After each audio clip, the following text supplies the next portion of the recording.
Would you pray with me, please?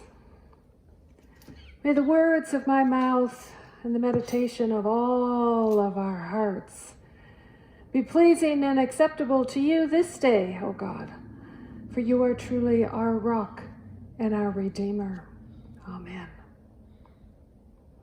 As we come to this story today in this series of Unraveling, we actually are looking at two people's lives, both Saul, who isn't yet Paul, and Ananias.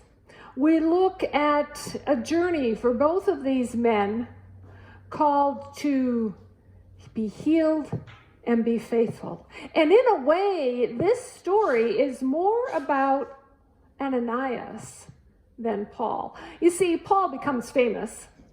I mean, he goes on from this story with a few bumps along the way, and we see him developing churches and suffering himself and developing more churches and having all kinds of ways to help people grow in the faith that Jesus brought.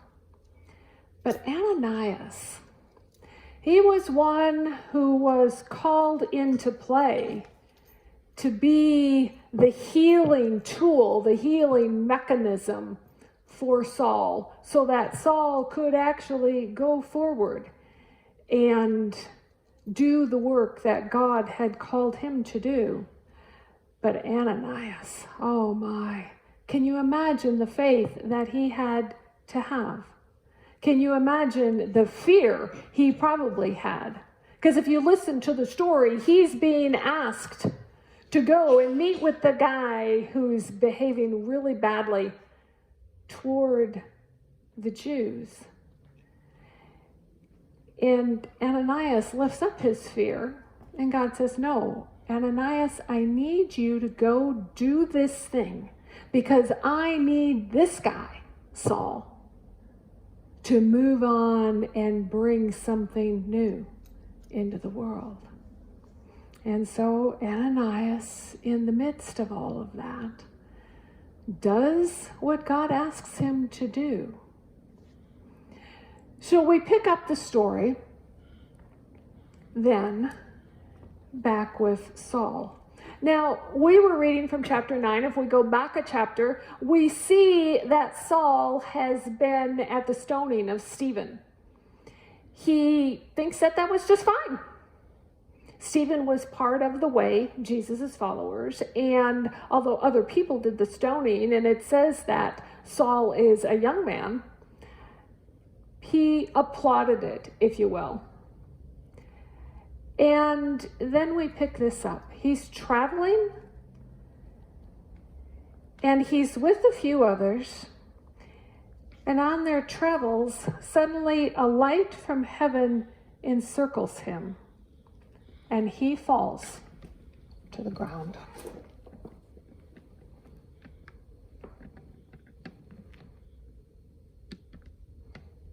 And he's blinded. Now, I have no idea what it is like to be blinded. I've been knocked out a couple of times and have that image of not being able to see. But blinded in a way that he was not able to get himself back to where he was going. His friends took him to the place that he needed to be, and for 3 days he fasted and he prayed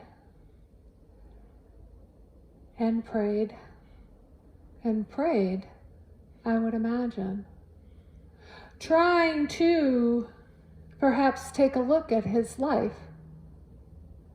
Perhaps thinking what I was doing, what I thought I was doing for good, is no longer good. Rearranging his life, knowing that something profound had happened to him. But he was in that darkness for that time. I'd like to have had a conversation with him after that. But perhaps we all have in our own way. in the dark places of our own lives, where we have separated ourselves from what God asks us to do, where we have had to change our thinking so that we can truly do what God asks us to do. Those dark places where we eventually do see the light. They come in many forms. I think particularly this week after Veterans Day, this past Wednesday, of vets who suffer so terribly because of what they have done on behalf of our country or even in another country. The horrors that we've heard, perhaps you from your own family members, perhaps you yourself, that have been done to other human beings, and what that does inside. To the people working on the front lines of hospitals right now, and the terror of the feeling of, I can't save all of these people, and having patient after patient after patient die. To even school bullying. I was thinking as I prepared for this week, sitting in my chair in my office, something came to my mind, and I literally felt like I had remembered a time of blindness in my own life. And in remembering, I was so filled with shame. It was probably about 50 years ago now. I was in high school, and some friends and I decided that on that particular day, for that season, whatever it was, that we didn't like so-and-so, a certain girl in our class. And we were mean. We were downright mean, bullying her. And honest to gosh, until this week, I had never, ever thought of myself as someone who could do that. But that's what came. Because isn't that true for all of us? If we're called to examine, as Saul was in those 3 days, his own life and the persecution that he did on behalf of what he thought was good or fun or whatever, what he did to another and another and another, and what it meant to have that called into question. To literally have to think that everything would have to change. It's interesting to me how the Bible can do that. Just in this little thing in my own life from so long ago. I know that Paul's life needed healing. I know that even just in the last couple of days, my own did as well. Because that's our journey, right?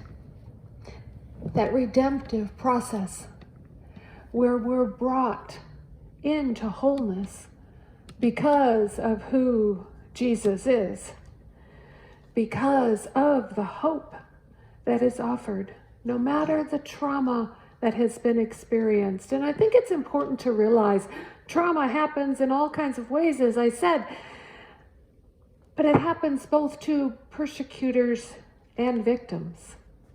Saul was the persecutor, and yet he needed healing as well, not just the victims that had suffered under his hand. One of the things that this text invites us to do is to see the other person, whoever other is, as human. To see everyone as a child of God. Perhaps now that is difficult for you, or perhaps easier.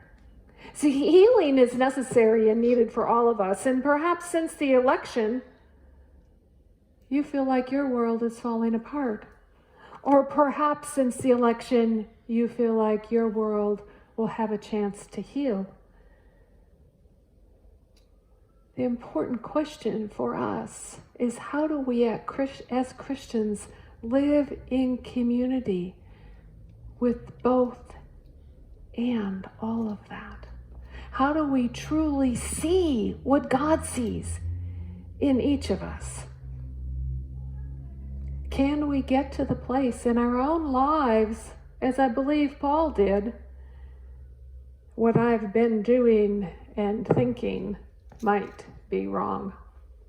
Some of you may know the story of Megan Phelps Roper.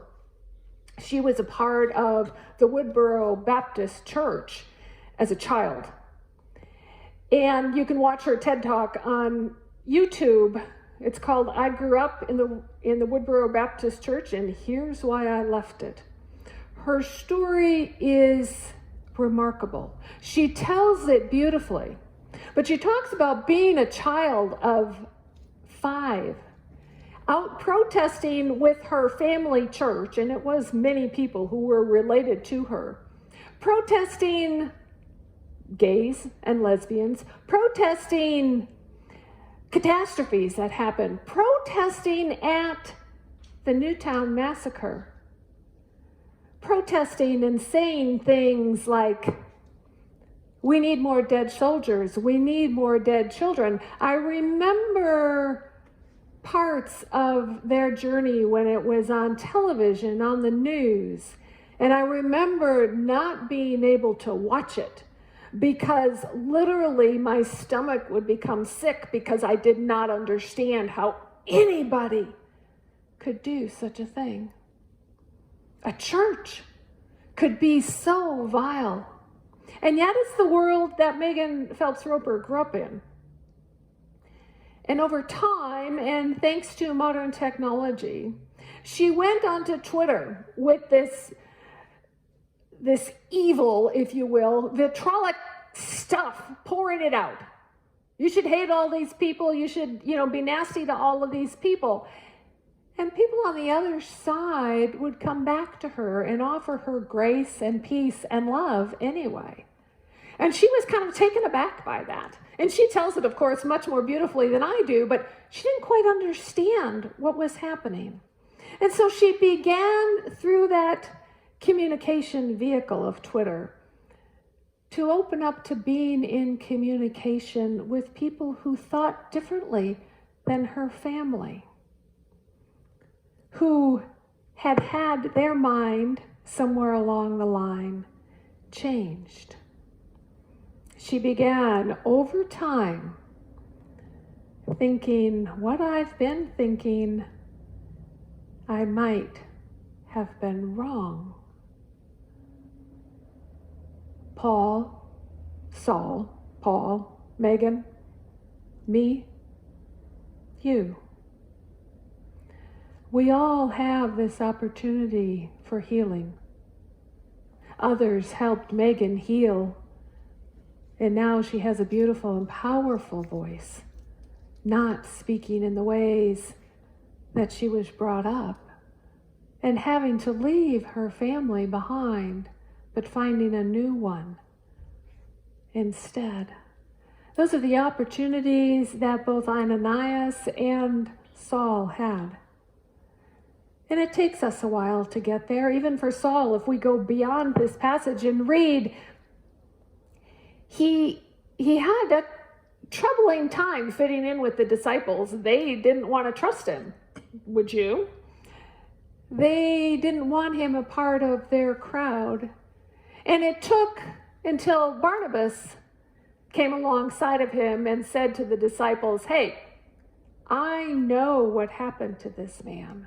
That he did see the light, that Jesus did come to him, and he was blinded for 3 days, and Ananias came and healed him, and now he's a different soul. He has a different heart. He's been truly transformed by the Christ. So it took a while. That's probably true for all of us as well. But that light and that conversation, both with God and with each other, is possible for all of us. And I want us to understand something very clearly today, because I think we can get confused. Ananias was told to lay hands on Saul, but we don't have to do that. We can heal ourselves and others by listening and by being in conversation, understanding the complexity of somebody else's reasoning, understanding and listening to the nuances of what has happened in their lives and why they were making the moves that they were. And certainly having empathy for everyone. You see, it is in this way that our world changes, one person at a time, from you as a follower of Jesus to another, and from that person to another, and from that person to another.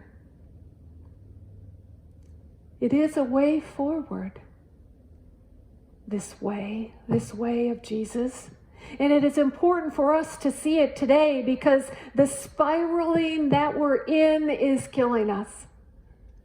It has killed us. We've seen it for years and years, but in this year, 2020, for sure, from George Floyd to Breonna Taylor to many more, this spiraling does not have to continue if we follow the way of the one who teaches. The one who teaches Saul, who was perfectly fine with Stephen being murdered, to becoming a force for love, bringing the word of Jesus to the Gentiles. We have to understand clearly that we can't hold disdain for God's people, no matter where they are in the world, and love Christ at the same time. It's not possible. So my invitation to you is to let Christ open your eyes. Take the blinders off so that you can see, to expand your vision for ourselves, for our church, for our world. Our hearts are called to be broken and healed. May it be so. Amen.